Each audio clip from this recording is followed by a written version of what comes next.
Bueno, hoy vamos a estudiar un tema muy interesante, hermanos, que abre la curiosidad para muchos estudiosos de la palabra. Vamos a explorar qué dice la Biblia, dónde está el infierno. ¿Es el infierno real? ¿Es imaginario? ¿Es simbólico? Y el pasaje que más estrictamente nos habla del infierno lo vamos a encontrar en el Evangelio de Lucas.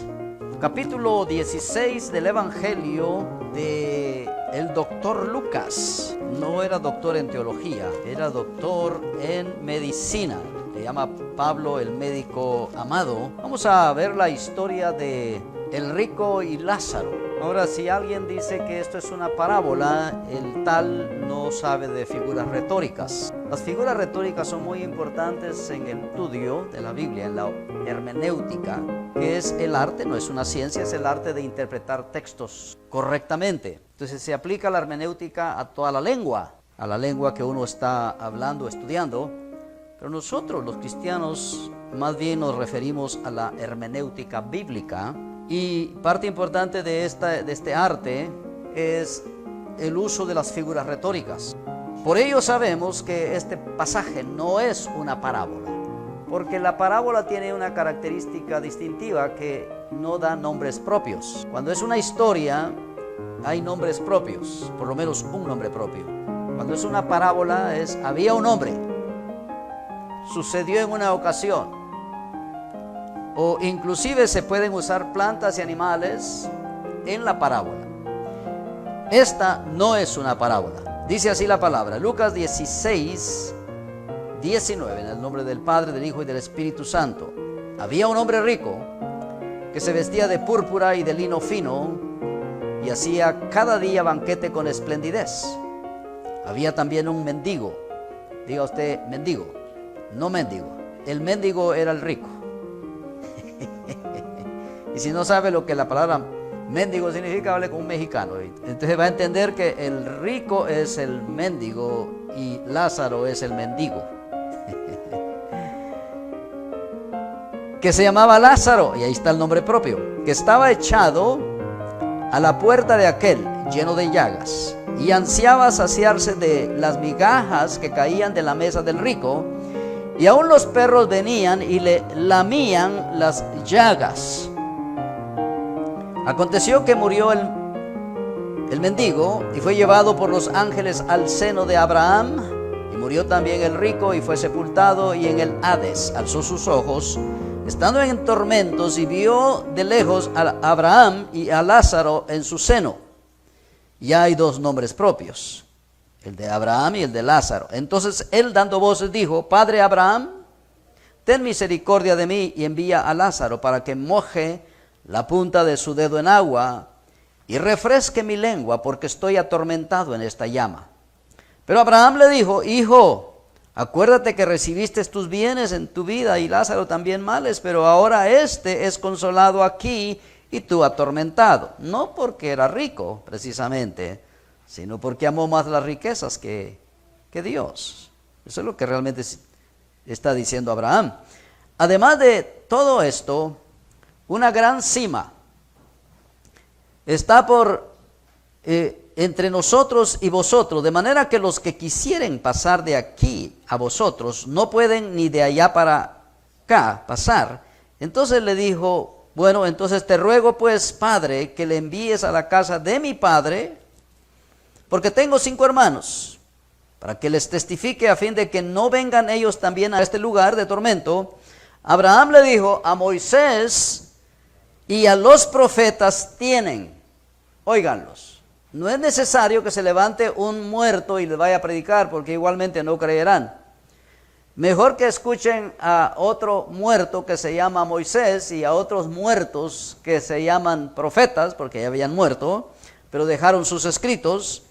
A ellos óiganlos. Él entonces dijo: no, Padre Abraham, pero si alguno fuese a ellos de entre los muertos, se van a arrepentir. Mas Abraham le dijo: si no oyen a Moisés y a los profetas, tampoco se persuadirán, aunque alguno se levante de entre los muertos. Hoy en día se han levantado muchos muertos para dar testimonio de esto, y la mayoría de la gente todavía no cree. Pedimos a Dios que ilumine nuestra mente, que nos dé sabiduría para discernir su palabra. Lo pedimos y lo recibimos en el nombre que es sobre todo nombre, el nombre de Cristo Jesús. Amén y amén.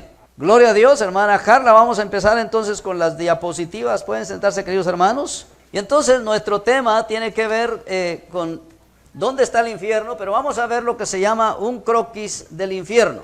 Entonces vamos a ver, en primer lugar, que cuando la gente muere, tienen dos caminos. En el Antiguo Testamento, cuando la gente moría, tenían dos destinos, pero ahora han sido cambiados, y eso es lo que vamos a ver a la luz de la palabra. Y vamos a ir a Efesios capítulo 4, versículo 9. Este versículo de Efesios nos manda a las partes más bajas de la tierra. Y eso de que subió, ¿qué es? Sino que también había descendido primero a las partes más bajas de la tierra. Note bien que dice que descendió a las partes más bajas de la tierra. Muchos dicen que esto es el descenso del Hijo de Dios a la tierra, lo cual se llama encarnación. Pero no, hermanos, está claro aquí que dice a las partes más bajas de la tierra. Entonces ya no estamos ubicando, estamos yendo a la profundidad de la tierra. Ahora, vamos a irnos al Calvario y ahí vamos a ver que hay tres cruces. En el lado derecho del Señor está el ladrón arrepentido. Dice la Biblia que él fue 3 días al seno de Abraham, y esto lo encontramos ahí en Lucas 23:43. Usted lo puede ver que fue 3 días al seno de Abraham. Luego, en la cruz de en medio está nuestro Señor Jesucristo. Cristo descendió al seno de Abraham. Esto es lo que leímos en Efesios 4:9, o sea, a las partes bajas de la tierra. Y luego el otro ladrón, el ladrón que no se arrepintió, él fue al Hades, que es el lugar de tormento, tal y como lo vemos en Lucas 16:23. Entonces mueren 3, 2 de ellos van al mismo lugar, que es el seno de Abraham. El otro, que no se salvó, fue directamente al Hades, que es un lugar de tormento. ¿Qué es el seno de Abraham? Según lo narra Lucas 16:22. Se le llama a este seno de Abraham el paraíso terrenal.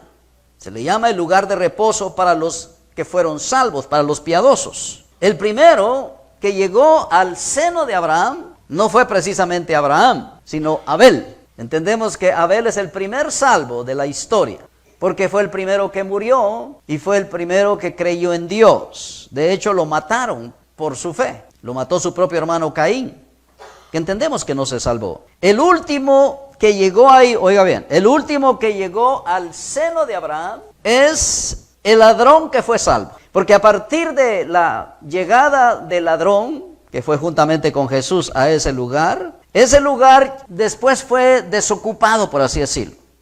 Después fue dejado vacío, porque dice Efesios 4:10, el que descendió es el mismo que también subió por encima de todos los cielos para llenarlo todo. Esto es que él llevó, dice la Biblia, cautiva a la cautividad. Eso es lo que aparece en el texto bíblico. Se llevó cautiva a la cautividad, porque estaban cautivos, no estaban sufriendo, no estaban castigados, pero estaban cautivos en el seno de Abraham, que es, les digo, el paraíso terrenal. Y entonces, ¿cuántos días fue Jesús a este lugar? Lo encontramos en Mateo 12:40, porque como estuvo Jonás en el vientre del gran pez, ¿cuántos días dice? 3 días y 3 noches, así, ¿qué más dice? Si lo está leyendo, así estará el Hijo del Hombre. ¿Quién es el Hijo del Hombre? Cristo. ¿En dónde dice que estaría 3 días? En el corazón de la tierra. Ahora muchos, especialmente los testigos de Jehová, entienden que aquí está hablando de la cueva donde lo pusieron, del sepulcro. Pero ya hemos visto que son las partes bajas de la tierra, las partes más bajas de la tierra. No puede ser el sepulcro no es lo más bajo de la tierra. Allá en el pueblo hacían pozos 10 veces más profundos que un sepulcro. Y eso tampoco es la parte más baja de la tierra. Hoy con las grandes trituradoras que hay, con las grandes maquinarias, pueden ir varios kilómetros al fondo de la tierra, varias millas, varios kilómetros buscando petróleo. Son enormes cantidades de metros. No estamos hablando de 100 metros, es muchísimo más que eso, pero tampoco esas son las partes más bajas de la tierra. Y la parte más central de la tierra es lo que se llama el corazón de la tierra. Eso está cientos de millas para abajo. Jesús estuvo 3 días, dice acá, en el fondo de la tierra, al igual que Jonás. Y esto usted lo ve en Jonás capítulo 2, versículo 2. Que Jonás estuvo no en el fondo de la tierra, sino en el fondo de la barriga de un gran pez, dice la Biblia. Y Jesús está usando esa figura para decirle a sus lectores, a sus oyentes, que sería exactamente 3 días y 3 noches que él estuvo, no en la tumba, hermanos. Es posible que su cuerpo haya quedado en la tumba, pero su espíritu, su alma, su ser interior está trabajando. Dice que le fue a predicar. Eso es lo que dice Pedro. Le fue a predicar a los que en otro tiempo fueron rebeldes, y luego, después de predicarles, se llevó cautiva la cautividad. ¿Se llevó a todos los que estaban ahí? No se los llevó a todos. ¿A qué fue? Vayamos a 1 Pedro capítulo 3. ¿A qué fue Jesús ahí?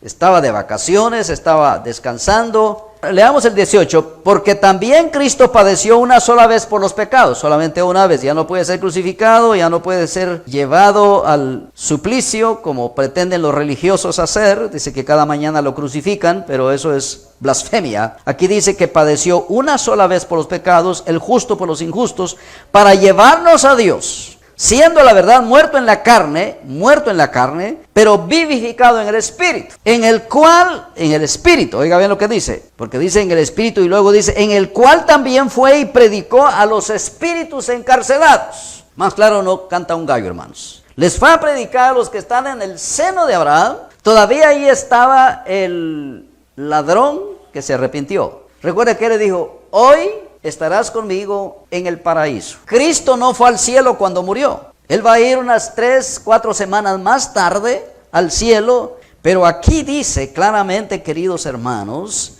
que le predicó a los espíritus encarcelados. ¿Quiénes? Los que en otro tiempo desobedecieron, cuando una vez esperaba la paciencia de Dios en los días de Noé, mientras se preparaba el arca, en el cual pocas personas, es decir, 8 fueron salvas por agua. Los que no obedecieron a la voz de Noé se fueron a las partes bajas de la tierra. Pero note bien, hermano, mire, aquí en este croquis está claro. Dice que estaban en el seno de Abraham, pero lo que leímos dice que había una cima, y luego dice en la parte de abajo que hay otra parte que se llama Hades.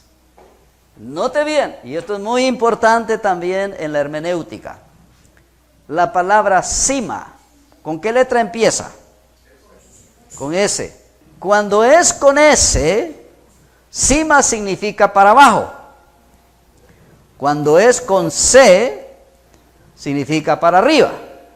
Encima. Usted no puede, bueno, sí puede, hay gente que lo hace, pero usted no debe escribir encima con S, pues, ¿verdad? Tiene que escribir encima con C. Encima es para arriba. Si fuera un cerro, hermanos, cualquiera, aunque sea a través de los días, lo va a atravesar. Pero como la palabra aparece con S, es para abajo. Fíjense la gran diferencia. Cima y cima, pero cima y cima. S y C. Y eso es tan importante, el pequeño detalle. Si no entendemos eso, nos vamos a enredar, ¿verdad? Pero ahora ya lo entendemos. Es una profundidad tan tremenda, no se puede saltar, no se puede bajar, no se puede hacer nada. No es muy ancho. ¿Por qué? Porque los que están aquí pueden hablar con los que están al otro lado. Pero ninguno puede, lo leímos, hermano, ahí en Lucas 16. Los que están allá no pueden pasar para acá y los que están acá no pueden pasar para allá. Ahora, los profetas, Abraham, los reyes que fueron fieles a Dios, ellos fueron al seno de Abraham. Pero los que fueron rebeldes, a los que les fue a predicar, bueno, les predicó a todos, pero más bien para que oyeran el mensaje los que están en la parte de abajo, que es el Hades, ¿verdad? Ahí arriba dice Jesús, el ladrón que fue salvo, llegaron arriba. El ladrón que no fue salvo, fue para abajo. Ahora, entendemos, queridos hermanos, a la luz de la palabra, que cuando Lázaro murió, Lázaro, no el de la historia que leímos, sino Lázaro, el hermano de María y Marta. ¿Cuántos días estuvo muerto Lázaro, hermanos? 4 días dice la palabra que estuvo muerto. Entonces, ¿dónde cree usted que estaba este Lázaro? Ya no el otro Lázaro, ya sabemos que el otro Lázaro se fue ahí al seno de Abraham. Pero ¿dónde estuvo el Lázaro que estuvo 4 días muerto y que Jesús lo resucitó? ¿A dónde fue? Fue al seno de Abraham. De ahí lo llamó el Señor Jesús cuando le dijo, Lázaro, ven fuera. No estaba en el cielo, hermanos. Estaba ahí en la parte baja de la tierra, pero no estaba en el infierno, sino que estaba en la parte de arriba, que es el seno de Abraham. Le repito, ese lugar ya no está ocupado, está completamente vacío, hermano. El seno de Abraham, ya no hay nadie ahí. Si usted quiere ir, no, es gratis la renta ahí, hermanos. No es un lugar de tormento, no es un lugar de castigo, es un lugar de reposo. Pero cuando alguien muere hoy en día, va directamente al cielo, a lo que se llama el paraíso celestial, en contraste a este que es el paraíso terrenal. El Hades es una palabra griega. Los griegos le llamaban Hades. La palabra hebrea es la palabra Seol y significa lugar de tormento. Dice la Biblia que ahí cayeron vivos Coré, Datán y Abiram, que aparece la palabra Seol. Los que están ahí ven, oyen, sienten como ya lo vimos. Recuerdan a sus hermanos, gustan y huelen. Los que están en la parte de abajo, en el Hades, van a resucitar, pero lo harán 1000 años después de los que resucitarán primero, de los que son salvos. ¿Y quién fue el primero que llegó ahí? Probablemente Caín, el primer homicida. No hay indicio en la palabra que Caín se haya arrepentido, le haya pedido perdón a Dios, sino que anduvo vagando, y es muy probable que Caín murió en pecado, no se salvó y entonces fue a dar al Hades o al Seol. ¿Y quién fue el último que llegó ahí, hermanos? ¿Quién sabe quién fue el último que llegó al Hades, al Seol? El ladrón no arrepentido. No, hermano, mire, antes de que nosotros terminemos este servicio esta noche, cientos van a llegar ahí al Hades. No llegan ahí por mes, ni por año, no llegan ahí ni por hora, no llegan ahí por minuto, llegan ahí por segundo. Cada segundo están cayendo ahí y se está llenando. ¿Y sabe qué pasa cuando se llena el Hades, el infierno?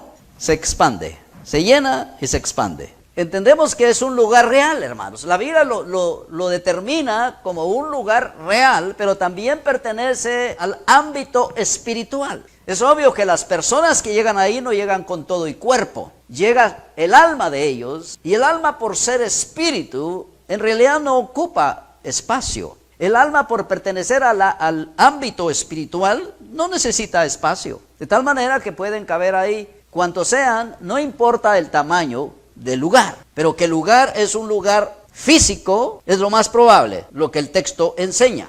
Vayamos a otro lugar. El segundo lugar dice ahí, dice Tártaros. Vamos al versículo 6 de la carta de Judas. ¿Sí lo alcanza a leer ahí, hermanos, en el cuadro número 2? Versículo 6 dice, y a los ángeles, diga usted ángeles, que no guardaron su dignidad.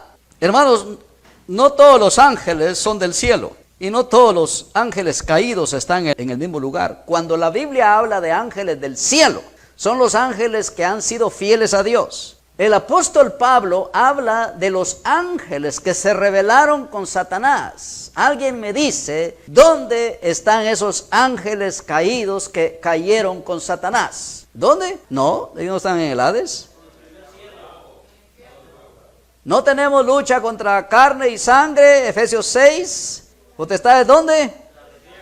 En las regiones celestes. Ellos están en la atmósfera, hermanos. Los demonios no están ni en el cielo ni en la tierra. Diríamos que su cuartel está en las regiones celestes, pero actúan principalmente en la tierra. Estos ángeles de los cuales habla Judas no son los mismos de los que Pablo habla en Efesios capítulo 6. No son los mismos que Jesús echaba fuera en su ministerio terrenal. No son los mismos que causarán grandes problemas a la humanidad siempre. Estos son otros ángeles, hermanos, que cayeron después, si usted quiere, que cayeron por otra causa, no porque fueron engañados por Luzbel, que después se convirtió en Satanás. Leámoslo otra vez, porque esto es muy importante. Y los ángeles que no guardaron su dignidad, en otra versión dice que no guardaron su estado, o sea, su estado angelical, sino que abandonaron su propia morada. ¿Abandonaron el cielo? Sí, por supuesto,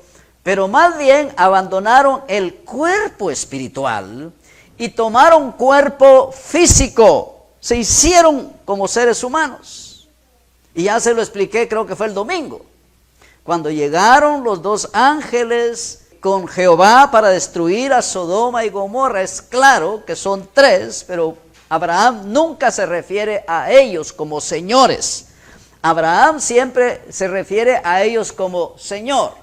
Sería una falta de respeto que tres personas lleguen a visitarlo a usted y usted solamente le hable a uno de ellos.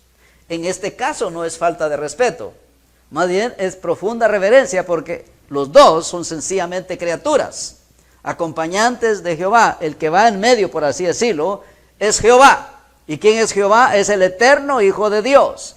¿Quién es Jehová? Después lo llamaremos Jesús en el Nuevo Testamento. Jehová es Jesús en el Nuevo Testamento, Jesús es Jehová en el Antiguo Testamento. Estas son teofanías, o sea, manifestaciones visibles del Dios invisible a través del Hijo. Entonces, estos son de esta otra clase de ángeles. Dice que no guardaron su morada, dice que Dios los ha guardado. Oiga bien lo que dice, no están sueltos, hermano, como todos los demás demonios. Estos están guardados bajo oscuridad en prisiones eternas. Esta palabra oscuridad, prisiones eternas, es la palabra tártaros. O sea, si usted lee el original, Judas escribió en griego también, y la palabra que aparece ahí no es la palabra Hades, no es la palabra Seol, no es la palabra infierno, es la palabra tártaros. ¿A qué le llamaban los griegos tártaros?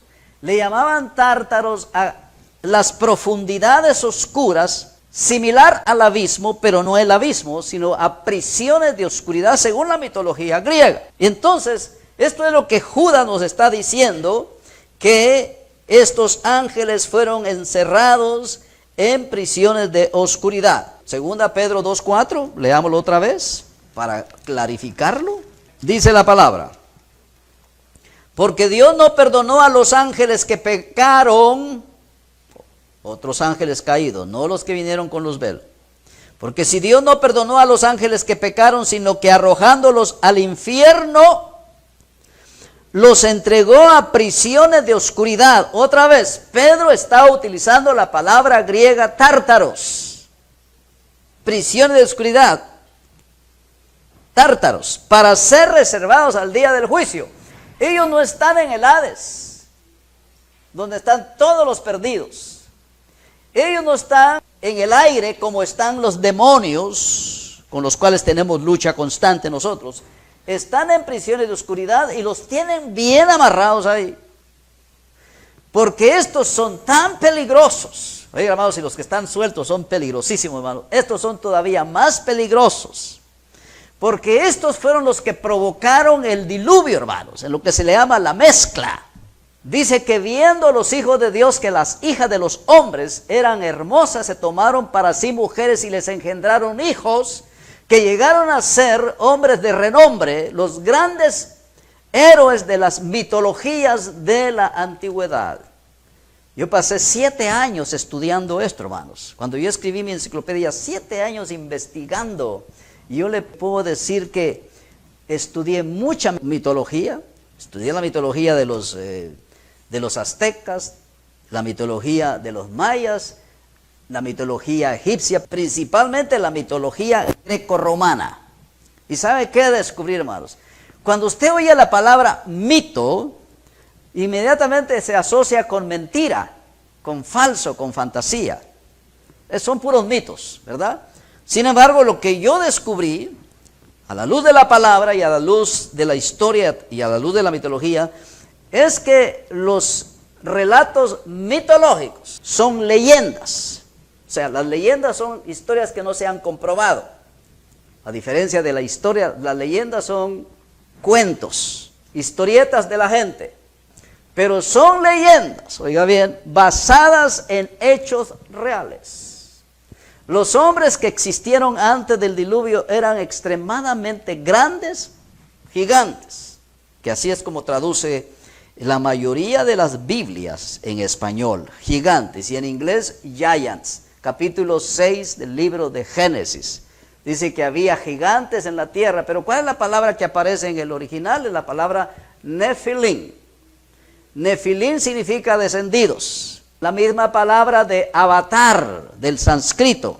Usted habrá visto la película Avatar. Es fantasiosa.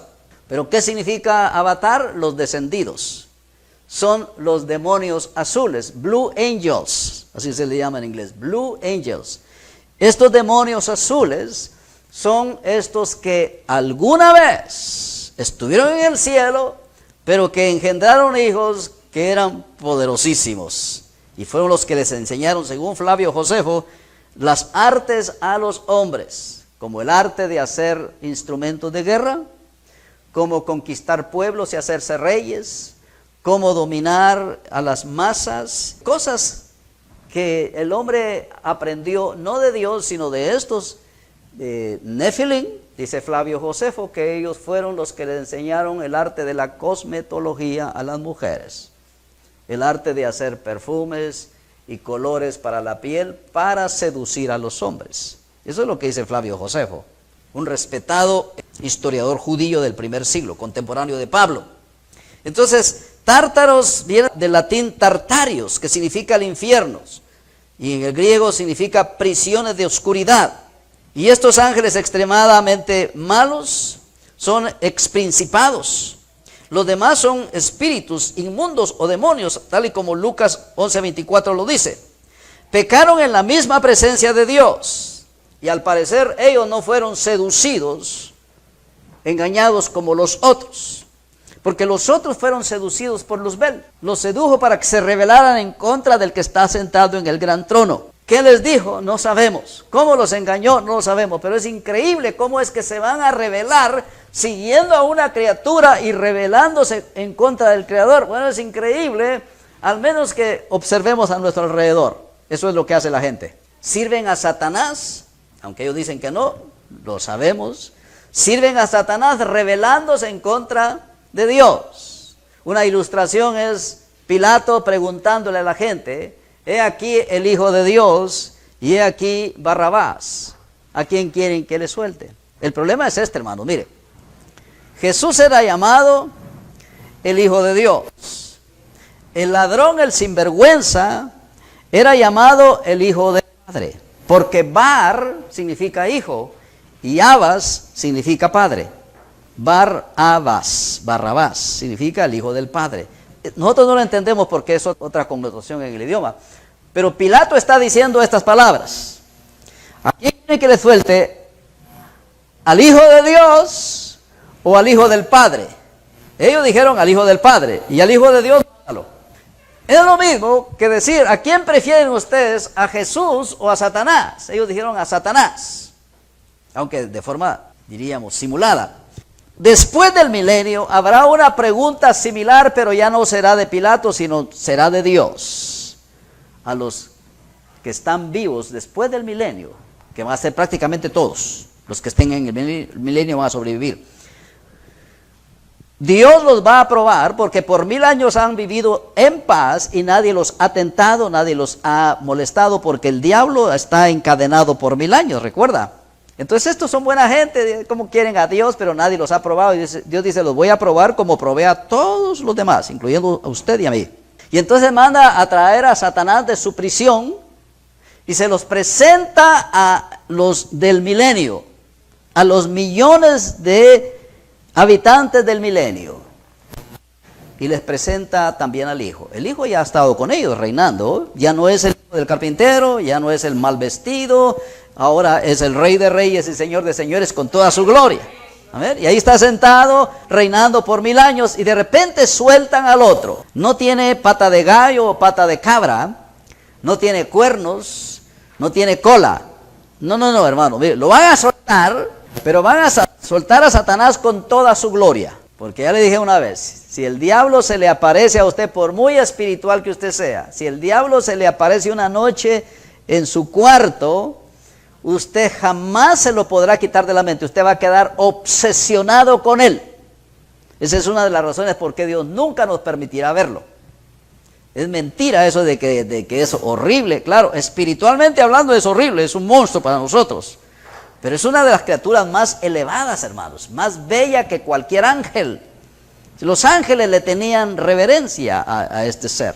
Y ese día lo van a soltar y Dios les dirá: ¿a quién quieren como gobernante? Y los del milenio dirán: queremos a Satanás, ya no queremos a Cristo. Esto está ilustrado en el reinado de Salomón, cuando Roboam se levanta. La gente se quejó, fue un reino maravilloso el de Salomón, pero le dijeron a Roboam: bájanos un poquito el peso porque tu padre nos afligió. Y él regresó y le dijo: mi papá los castigó con este dedo, yo los voy a castigar con este dedo. Y ahí Dios les dividió el reino. Son ilustraciones. Pasemos al número 3, sería el abismo. Esto es otro compartimiento. Mire, estos 4 cuadros representan al infierno. Porque nuestro tema es, ¿cuál es el tema de nuestra enseñanza esta noche? ¿Dónde está el infierno? Y dice que está abajo, exactamente, en las partes bajas de la tierra. Este es un apartamento de 4 dormitorios, hermano. Es a 4-bedroom apartment. Entonces tiene 4 dormitorios. Pero todo esto que usted mira ahí se le llama infierno en la Biblia. Se le llama Seol, se le llama Hades. Pero no es solamente un cuarto, por así decirlo. No solamente es un lugar, sino 4 compartimentos, pero están juntos. Están juntos. Entonces ya vimos lo que es el seno de Abraham, ya vimos lo que es el Hades, ya vimos lo que es el Tártaros. Ahora vamos a ver el abismo. Es un pozo lleno de humo negro, lleno de langostas. Esto lo encuentra usted en Apocalipsis capítulo 9, versículos 2 y 3. Pozo de humo negro lleno de langostas. Aquí estarán Satanás 1000 años. Esto lo ve usted en Apocalipsis capítulo 20, versículo 1 y 2. 1000 años estará en el abismo. Dice que es una estrella y que es un ángel, pero es un lugar. Esta palabra viene del griego abisos, abisos con doble S, triple S, significa sin fondo. Y en la Septuaginta, la primera versión de la Biblia, a otro idioma por supuesto, la Septuaginta le llama Honduras, no como el país, sino que una profundidad. Está vacío, lleno solamente de langostas. ¿Quiénes son estas langostas? Lo más probable es que es otro tipo de demonios, no los que están sueltos, no los que están en el Tártaros, sino otros que parecen langostas que van a ser soltados en la gran tribulación. Los que están en el Tártaros, hermano, mire, tienen un hambre, esos demonios, tienen un apetito de sangre, son tan terribles que solamente les permitirá a Dios estar sueltos por un periodo muy corto de 5 meses. Dios dice: si los dejo más, acaban con toda la tierra. Dice que en esos 5 meses el Señor quitará hasta la muerte de la tierra. La gente deseará ardientemente morirse, hermanos. No como los chiflados hoy en día dicen: me voy a suicidar. Pero no se quieren suicidar, nomás quieren llamar la atención, ¿verdad? Estos individuos por 5 meses estarán deseando matarse y no podrán morir. Se van a causar heridas de muerte, pero no podrán morir. Y finalmente vamos al cuarto lugar. ¿Qué dice? Lago de fuego, hermanos. Mire, el infierno es un lugar temporal. La gente que va ahí no va a estar ahí para siempre. Cuando Jesús dijo que es el gusano donde nunca muere, que serán castigados para siempre, ¿se está refiriendo al infierno? Sí, a todo el infierno, pero particularmente al lago de fuego. Ese es un destino permanente. Los que entren al infierno un día saldrán del infierno, pero saldrán del infierno para caer en el lago de fuego. ¿Se acuerda que su abuelita decía: salió de las brasas para caer en las llamas? O al revés, algo así, ¿verdad? Pero más o menos es lo que significa la idea. El lago de fuego, hermanos, está también otro apartamento que está vacío. Si usted anda buscando cuarto, está vacío también. El lago de fuego. Y es el final de Satanás y sus seguidores. En realidad, el diablo nunca estará en el Hades, que es propiamente el infierno. Estará en el abismo, en la tercera recámara, y finalmente será lanzado al lago de fuego. Ese será su destino final. El diablo tiene pánico, hermanos, de ir ahí. La gente lo presenta como el rey del infierno, hermanos. Él no va a reinar en el infierno. Si alguien tiene miedo de ir al infierno, es el diablo. Porque dice la Biblia que el infierno fue preparado para él. Preparado para el diablo y sus ángeles, dice la palabra del Señor. Vayamos a Apocalipsis capítulo 20 del 10 en adelante. Y el diablo que los engañaba fue lanzado en el lago de fuego y azufre, donde estaban la bestia y el falso profeta. O sea, los primeros en llegar al lago de fuego va a ser el anticristo y el falso profeta. Son los dos primeros y ahí lo van a estar esperando cuando llegue el diablo. Y serán atormentados día y noche por los siglos de los siglos. Para siempre. Secula seculorum. Como dicen en el latín. Secula seculorum. Para siempre, jamás. Y luego dice el versículo 11. Y vi un gran trono blanco y al que estaba sentado en él, de delante del cual huyeron la tierra y el cielo, y ningún lugar se encontró para ellos. Y vi a los muertos grandes y pequeños de pie ante Dios, y los libros fueron abiertos, y otro libro fue abierto, el cual es el libro de la vida, y fueron juzgados los muertos por las cosas que estaban escritas en los libros, según sus obras, y el mar entregó a los muertos que habían en él, y la muerte y el Hades, o sea, esa parte que está allá, el Hades, que le digo que se sigue llenando todos los días, entregaron los muertos que había en ellos, y fueron juzgados cada uno según sus obras. Y la muerte y el Hades fueron lanzados. Aquí se personifica la muerte. Puede implicar que la muerte es alguien, no algo, que es un ángel. Se le llama el ángel de la muerte. El que lo controla se llama Dios. Dios es el que decide quién muere y cuándo. Antes no. Antes el que controlaba la muerte era el diablo. Hasta que Cristo vino y tomó las llaves de la sepultura, las llaves del infierno, las llaves de la muerte. Eres el que tiene la batuta en las manos. Dice que esta es la muerte segunda, porque fueron lanzados al lago de fuego, muerte segunda. Y el que no se halló inscrito en el libro de la vida fue lanzado al lago de fuego. Hermano, mire, haga hasta lo imposible para que su nombre esté inscrito en el libro de la vida. Porque en aquel día, cuando abran los libros y se pase lista, como dice el canto, cuando allá se pase lista, a mi nombre yo feliz responderé. Juan Carlos Orellana. Si se queda callado, perdió. Tiene que decir presente. Dice, a mi nombre yo feliz responderé. Ricardo Martínez. A mi nombre yo feliz responderé. Pase adelante, hermano, aleluya. Porque en la presencia del Señor hay alabanza y hay gozo siempre. El primero en llegar al lago de fuego, la bestia y el falso profeta. Apocalipsis 19:20. Y luego llegará la bestia. Segunda Tesalonicenses capítulo 2, 3 al 8 y Apocalipsis 19, 19. Este es el croquis del infierno, queridos hermanos. Este es el lugar que la Biblia llama infierno.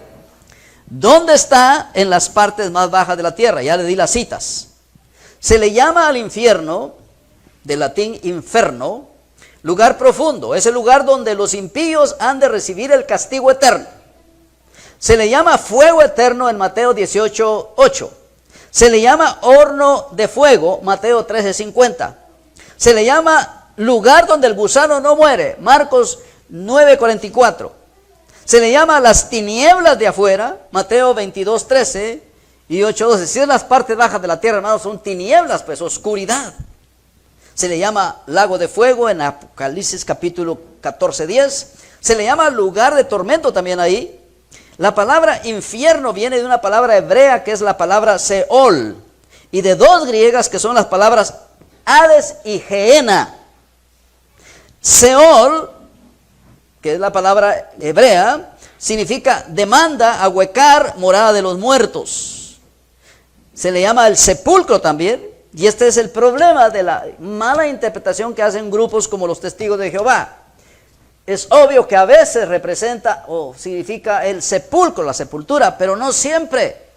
Hay que buscar el contexto y para eso sirve la hermenéutica, para saber si en ese contexto se refiere a la sepultura o a las partes más profundas de la tierra, no a las partes bajas de la tierra que sería 6 pies. 6 pies, eso no es la parte más baja de la tierra. Aparece 63 veces en el Antiguo Testamento la palabra Seol. Como sepulcro aparece 39 veces. Como infierno aparece 20 veces. Como lugar profundo aparece 3 veces. Como cima con S, no con C, Y como osario o como hueco aparece una sola vez. La palabra Hades es a veces el sepulcro, es el estado de las almas separadas o el mundo invisible de los espíritus, ya sea en tormento como en Lucas 16, 23, o en general como en Apocalipsis capítulo 1, 18, 6, 8. Y luego viene la palabra Gehenna, que es valle de Hinnom, aparece 12 veces en el Nuevo Testamento y significa infierno, que es el valle del hijo de Hinnom, que uno de los reyes lo convirtió en un basurero, el rey Josías, segundo de Reyes 23, 10. Tofet es también una ilustración del infierno, que es el lugar alto de Hinnom. Le quería sencillamente explicar lo que dice la Biblia, dónde se encuentra, dónde se localiza el infierno. Pero usted dé gracias a Dios que usted nunca va a conocer ese lugar. Aleluya. Ni por curiosidad, hermanos, ni por saber quiénes están ahí. Listo. ¿Cuántos dicen amén en esta noche? Amén. Aleluya. Vamos a dejar lugar para un par de preguntas antes de irnos a dormir a la casa. Bueno, él fue al seno de Abraham.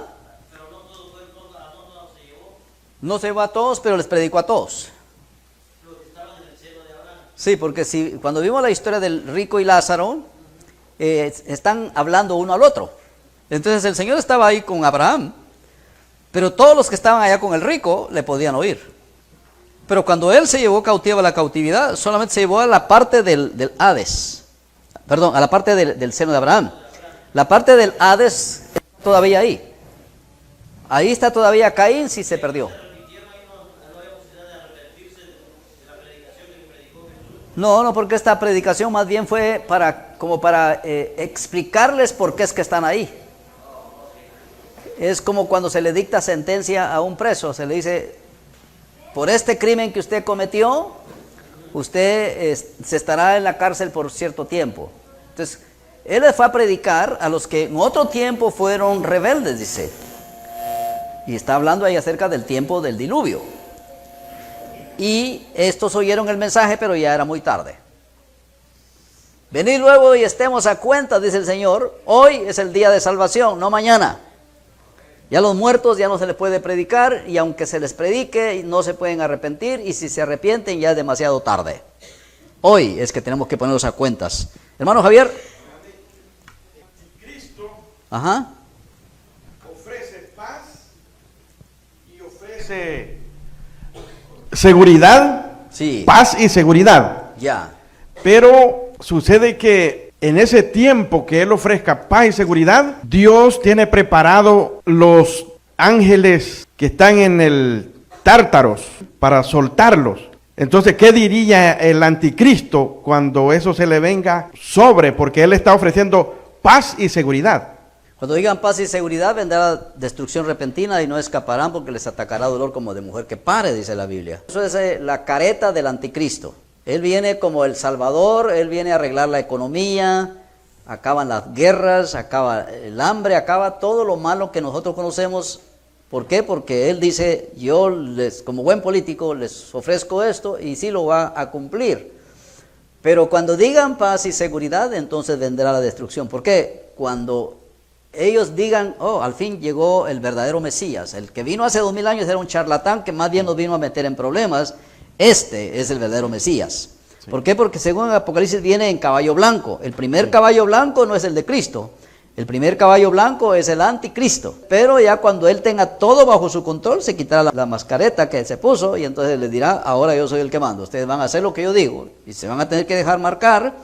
Ahora, estos que están en el Tártaros van a ser sus cómplices. Le van a ayudar en su propósito al anticristo. Y todos los demonios, no solamente los demonios que están en la atmósfera, los que están en el Tártaros, y aún los que están en el abismo, las langostas, dice el Apocalipsis, saldrán para atormentar a los hombres. Todo el infierno, si usted quiere, juntamente con el anticristo, estarán para azotar y para obligar a la gente a que adoren a la bestia. Ese es el plan maestro. Por eso dice que los tiene reservados para el día del gran juicio, dice la palabra. ¿Y cuál es el día del gran juicio? La gran tribulación, hermanos. De ahí soltarán a los que están en el Tártaros y en el abismo. Amén, pastor. Amén. ¿Alguien más? Y terminamos. Hermana Carla, agarra el micrófono, hermana Carla. Usted había dicho de que las personas que mueren con Cristo no mueren, sino duermen. Sí. Y las personas que mueren sin Cristo mueren. mueren. Ahora, usted acaba de decir que el seno de Abraham está vacío. Sí. Entonces, las personas que mueren con Cristo, ¿en dónde están? Las personas que mueren salvas van al paraíso celestial. Pablo dice que él fue arrebatado al tercer cielo. Y es ahí donde van todos los que son salvos. Ya no van al paraíso terrenal, seno de Abraham, eso ya no existe, pero ya nadie va ahí, sino que van al cielo. Pero este es un lugar de espera también. ¿Qué es lo que esperan? Que suene la trompeta, vienen con Cristo, levantan su cuerpo, se van junto con los que estemos vivos a las nubes, a las bodas del Cordero. Claro, a mí me ha dicho gente, hermanos, gente salva. Hermano, yo leo la Biblia, pero yo nunca voy a leer el Apocalipsis. ¿Y por qué, hermano? Porque me da miedo. ¿Quiere decir que no es salvo entonces? Porque todo eso que dice el Apocalipsis es para la gente que no es salva. A mí ni me va ni me viene, solamente me ayuda a entender el plan de Dios y a darle gracias a Dios, porque todo eso, cuando se cumpla, yo ya no estaré aquí, hermanos. Porque si usted nota el Apocalipsis, en el capítulo 4 de Apocalipsis, versículo 1, dice que se abrió el cielo y una voz que le dijo a Juan, sube acá. Los primeros 3 capítulos de Apocalipsis hablan de la iglesia. A partir del 4 en adelante es Israel, hermanos, porque la gran tribulación es particularmente para Israel. Ellos son el objeto de la gran tribulación, pero de ahí Dios los va a purificar y van a ser salvos. No solamente los 144,000, sino que el pleroma, le llama a Pablo, todo Israel será salvo, pero a través del fuego. A través del fuego se volverán a Dios. Levante su mano. Padre, gracias te damos en el nombre de Jesús por esta palabra que hemos estudiado, Señor. Hoy ya no se habla del infierno porque dicen que es ofensivo. Los predicadores prefieren hablar de abundancia, de prosperidad, de salud, de buenas cosas materiales, pero evitan hablar del infierno.